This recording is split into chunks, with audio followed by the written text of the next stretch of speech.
ഇപ്പൊ 2025 തീരാൻ പോകുന്നു, 2026ലേക്ക് പോകുന്നു. വടക്ക് കിഴക്ക് വരാൻ പോകുന്ന നക്ഷത്രം എന്ന് പറയുന്നത് 4ആണ്. 4 എന്ന് പറയുന്നത് ഒരു റൊമാൻസിലേക്കുള്ള സ്റ്റാർ ആയിട്ടും എഡ്യൂക്കേഷന്റെ സ്റ്റാർ ആയിട്ടും 4നെ ഫുങ്ഷുവിൽ കണക്കാക്കുന്നുണ്ട്. അപ്പൊ കുട്ടികളെ എവിടെ ഇരുത്തി പഠിപ്പിക്കട്ടെ എന്ന് ചോദിക്കുന്ന ഒരുപാട് രക്ഷിതാക്കളുണ്ട്. ഈ വർഷം 2026 നോർത്ത് ഈസ്റ്റ് റൂമിൽ ഇരുത്തി പഠിപ്പിക്കാം. 2025നെ സംബന്ധിച്ചിടത്തോളം നോർത്ത് ഈസ്റ്റ് ഭാഗത്തായിട്ട് വന്നിരുന്ന സ്റ്റാർ എന്ന് പറയുന്നത് 5 ആയിരുന്നു. അപ്പൊ അതൊരു ടോട്ടൽ ലോസിന്റെ സ്റ്റാർ ആയിരുന്നു. അപ്പൊ നമുക്കറിയാം ഫുങ്ഷോ പ്രകാരം വിദ്യാഭ്യാസത്തിന്റെ ഡയറക്ഷനായിട്ട് ദിക്കായിട്ട് നമ്മൾ കണക്കാക്കുന്നത് വടക്ക് കിഴക്ക് നോർത്ത് ഈസ്റ്റ് ആണ്. അപ്പോൾ ആ ദിക്കിൽ തന്നെ ഈ 5 വരുന്നത് കുറച്ച് വിദ്യാഭ്യാസത്തിന്റെ ദിക്കും ഇതായിരുന്നു. അതേ സ്ഥലത്ത് തന്നെ 5 കൂടെ വന്നപ്പോൾ അത് കുറച്ച് ബാഡ് ആയിട്ടുള്ള റിസൾട്ട് നമുക്ക് 2025 തന്നു. ഇപ്പൊ 2025 തീരാൻ പോകുന്നു, 2026ലേക്ക് പോകുന്നു. അപ്പോൾ ഈ വടക്ക് കിഴക്ക് വരാൻ പോകുന്ന നക്ഷത്രം എന്ന് പറയുന്നത് 4ആണ്. 4 എന്ന് പറയുന്നത് ഒരു റൊമാൻസിലേക്കുള്ള സ്റ്റാർ ആയിട്ടും എഡ്യൂക്കേഷന്റെ സ്റ്റാർ ആയിട്ടും 4നെ ഫുങ്ഷുവിൽ കണക്കാക്കുന്നുണ്ട്. അപ്പോൾ നോർത്ത് ഈസ്റ്റിലേക്ക് ഈ വർഷം വരുന്ന സ്റ്റാർ 4ആണ്. നോർത്ത് ഈസ്റ്റ് എന്ന് പറയുന്നത് വിദ്യാഭ്യാസത്തിന്റെ സ്റ്റാർ ആണ്. അപ്പോൾ വിദ്യാഭ്യാസത്തിന്റെ സ്റ്റാർ തന്നെയാണ് അങ്ങോട്ട് വരികയും ചെയ്യുന്നത്. അപ്പോൾ ഈ വർഷം കൂടുതൽ വിദ്യാഭ്യാസ ഗുണങ്ങൾ ഉണ്ടാകട്ടെ എന്ന് പ്രാർത്ഥിക്കുന്നു. അതോടൊപ്പം തന്നെ നമുക്ക് അവിടെ ചെയ്യാവുന്ന ചില കാര്യങ്ങൾ എന്ന് പറയുന്നത്, ഒന്ന്, ആ ദിക്കിലിരുന്ന് നമുക്ക് പഠിക്കാം ഈ വർഷം. അപ്പോൾ കുട്ടികളെ എവിടെ ഇരുത്തി പഠിപ്പിക്കട്ടെ എന്ന് ചോദിക്കുന്ന ഒരുപാട് രക്ഷിതാക്കളുണ്ട്.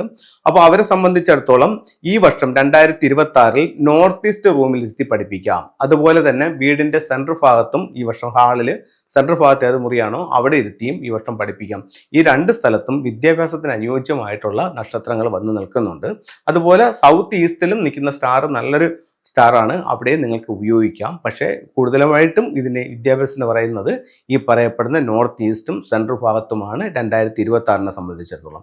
അതിനോടൊപ്പം അവർക്ക് വിദ്യാഭ്യാസ പുരോഗതിക്ക് വേണ്ടിയിട്ട് അവിടെ ഉപയോഗിക്കാവുന്ന ചില ഫംഗ്ഷൻ ടൂളുകളും കൂടി ഞാൻ പറഞ്ഞുതരാം. ഇത് എഡ്യൂക്കേഷൻ ടവർ അഥവാ പഗോഡ ടവർ എന്ന് പറയുന്ന ഒരു ടൂളാണ്. ഇത് പഠിക്കുന്ന ഇപ്പോൾ ഒരു വീട്ടിലെ സംബന്ധിച്ചിടത്തോളം 3 കുട്ടികളുണ്ടെങ്കിൽ അല്ലെങ്കിൽ 2 കുട്ടികളുണ്ടെങ്കിൽ ആ വീടിന്റെ സ്വീകരണ മുറിയുടെ നോർത്ത് ഈസ്റ്റ് ഭാഗത്ത് ഇത് വെക്കുകയാണെങ്കിൽ ഈ 2 കുട്ടികൾക്കും വിദ്യാഭ്യാസപരമായിട്ടുള്ള പുരോഗതിക്ക് ഇത് നല്ലതായി ഫെങ്ഷുയിൽ ഇതിനെ കണക്കാക്കുന്നുണ്ട്.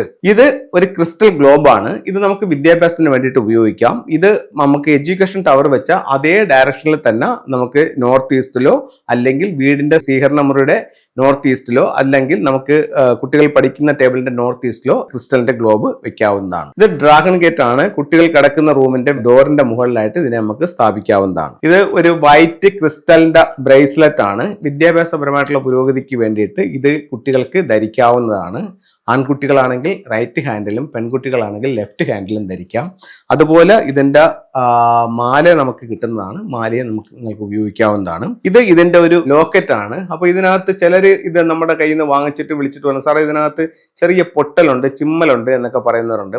അത് ഒരിക്കലും അതൊരു കംപ്ലൈന്റ് അല്ല, അല്ലെങ്കിൽ അതൊരു ഡാമേജ് അല്ല. ഇത് നാച്ചുറൽ ആയിട്ടുള്ള സ്റ്റോൺ ആയതുകൊണ്ട് ഇതിൽ ഇത്തരത്തിലുള്ള കലകൾ നമുക്ക് കാണാനായിട്ട് സാധിക്കും. അപ്പൊ അതുകൊണ്ട് ഇത് ഉപയോഗിക്കുന്നതുകൊണ്ട് യാതൊരു വിധത്തിലെ തെറ്റുമില്ല. അപ്പൊ ഇത് ലോക്കറ്റ് ആയിട്ട് നിങ്ങൾക്ക് ധരിക്കാവുന്നതാണ്. ഇത് ഇടയ്ക്ക് ഇതിനെ ഒന്ന് ക്ലെൻസ് ചെയ്യാം. ഇതിനെ നമുക്ക് പൈപ്പിലെ വെള്ളത്തിലൊന്ന് കഴുകിയിട്ട് നമുക്ക് കുറച്ച് സമയം സൂര്യപ്രകാശത്തിലോ അല്ലെങ്കിൽ നമുക്ക് മഴയിലോ ഒക്കെ വെച്ചുകൊണ്ട് ഇതിന്റെ എനർജിയെ നമുക്ക് കൂട്ടാനായിട്ട് സാധിക്കുന്നതാണ്. അപ്പൊ എല്ലാവർക്കും എല്ലാ ഐശ്വര്യങ്ങളും ഉണ്ടാവട്ടെ എന്ന് പ്രാർത്ഥിച്ചുകൊണ്ട് നിർത്തുന്നു. നന്ദി, നമസ്തേ.